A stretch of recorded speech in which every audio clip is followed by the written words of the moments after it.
Lecture du livre de Daniel le prophète. En ces jours-là, Daniel adressa cette prière au Seigneur. « Seigneur notre Dieu, toi qui as fait sortir ton peuple du pays d'Égypte à main forte et qui en tires gloire jusqu'à ce jour, nous avons péché, nous avons été infidèles. Seigneur, continue tes bienfaits, éloigne ta colère et ton indignation de Jérusalem, ta ville, ta montagne sainte.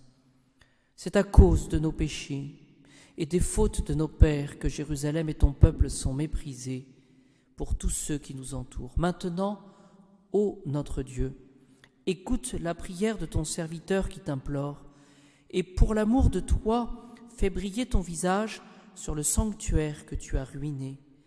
Prête l'oreille, mon Dieu, écoute, ouvre les yeux et regarde nos ruines.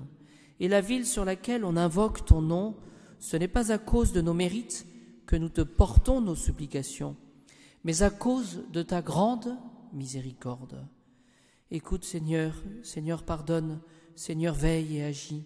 Pour l'amour de toi, mon Dieu, ne tarde pas, car c'est ton nom qui est invoqué sur ta ville et sur ton peuple, Seigneur notre Dieu.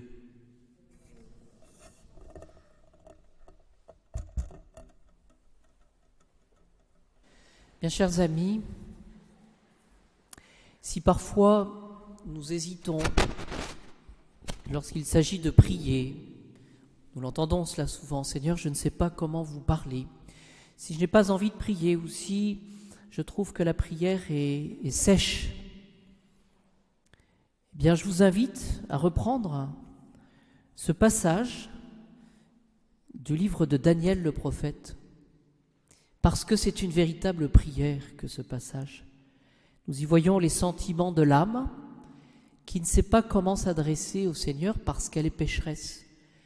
Et le point de départ, évidemment, de toute prière, c'est de reconnaître notre indigence,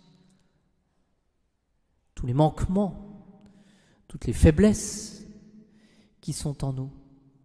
Et de conclure sur ces indigences en disant que Dieu est juste et que donc s'il est juste, il est normal que nous ayons à faire pénitence. Voyez. Mais ce que cette prière dit, c'est maintenant, ô notre Dieu, écoute la prière de ton serviteur qui t'implore. Prête l'oreille, mon Dieu, écoute. Ce n'est pas à cause de nos mérites que nous te portons nos supplications, donc pas simplement qu'au niveau de la justice, mais à cause de ta grande miséricorde. Écoute, Seigneur, Seigneur, pardonne. Et nous voyons tout le cheminement de l'âme qui, reconnaissant sa propre misère, va porter son regard vers le Sauveur, vers Jésus, mais en comptant sur sa miséricorde. La miséricorde qui n'exclut pas la justice, mais qui va au-delà de la justice, puisque la miséricorde, c'est cette puissance de Dieu, cette puissance de l'amour qui se penche sur la misère. Et donc c'est vraiment le moment aujourd'hui de déposer toutes nos misères, bien simplement, au-delà de la justice. De déposer évidemment toutes nos faiblesses, mais de déposer toute notre misère pour que le Seigneur, dans sa puissance, puisse venir. Et en lisant et en priant ce passage du livre de Daniel, nous faisons une belle prière, donc à conserver dans vos livres de prière. Une seule idée à retenir pour l'Évangile, c'est finalement cette grâce que nous devons demander de renaître tous. Nous avons reçu la grâce du baptême, nous nous destinons à recevoir la grâce du baptême, personne ici présente. Et cette renaissance dans l'eau et dans l'esprit nous invite justement à voir les choses d'en haut. Et le carême nous donne justement cette occasion de changer notre façon de raisonner, de quitter notre façon trop humaine de voir les choses puisque nous sommes d'en bas, mais de relire notre vie et de relire finalement ce que nous sommes, mais d'en haut, c'est-à-dire avec l'esprit de foi, avec cet esprit de Jésus-Christ. Le point de départ justement de cette réflexion, ce sont ces paroles de notre Seigneur qui sont peut-être énigmatiques. D'ailleurs, les Juifs se posent des questions. « Je m'en vais et vous me chercherez. »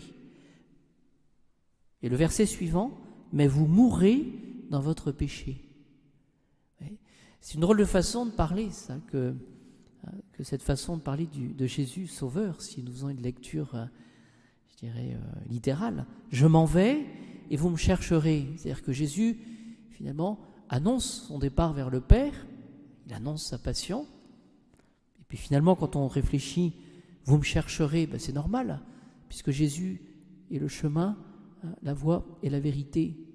Voilà, il est là, et donc c'est normal qu'on le cherche. Et la conclusion tombe de manière très négative, mais vous mourrez dans votre péché. Vous voyez, ce que Jésus montre du doigt, ce que Jésus touche, c'est notre incapacité à nous réformer. C'est-à-dire finalement, ce que Jésus ne veut pas en nous, c'est que nous restions à un niveau humain. Il demande justement que nous entrions dans cette perspective de foi, c'est-à-dire de voir les choses selon les principes même de Dieu. Et cette expression que j'aime beaucoup, je répète à chaque fois, vous la connaîtrez par cœur, cette expression de Saint Jean-Eudes, de voir les choses, de voir notre vie comme Dieu les voit, avec les yeux de Dieu, et non pas avec les yeux de la chair. Et cela, nous pourrons l'appliquer à toutes nos faiblesses et toutes nos difficultés. Saint Augustin dit les choses mieux que moi, je cite simplement, comme ça sera plus clair. Il n'y a pas, dit Saint Augustin, de fatalité dans les paroles de Jésus. Qu'est-ce que c'est que la fatalité finalement? Comme s'il y avait un ordonnancement inexorable, une fatalité, un petit peu comme s'il y avait une puissance occulte qui dirigeait le monde, mais la puissance de Jésus. Pour sortir d'une logique trop humaine, il faut entrer dans la logique de Jésus, c'est ce qui nous est demandé spécialement pendant le temps du carême.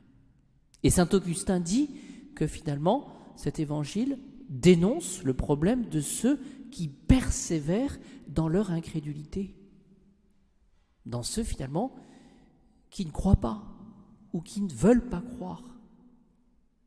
Et donc chercher Jésus, c'est chercher la vérité et la sagesse.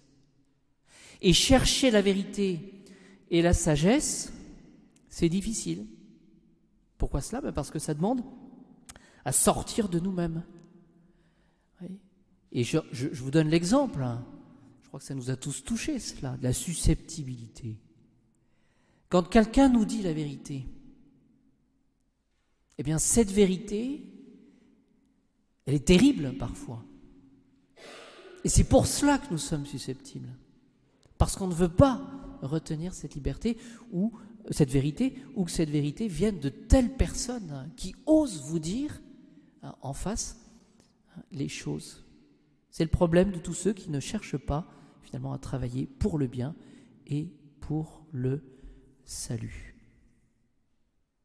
Alors demandons ce soir cette grâce de savoir prier, pour prendre Daniel, et puis demandons aussi cette grâce de ne pas rester ancré dans le péché, mais de recevoir cette lumière de la foi pour pouvoir changer et suivre le Christ Jésus.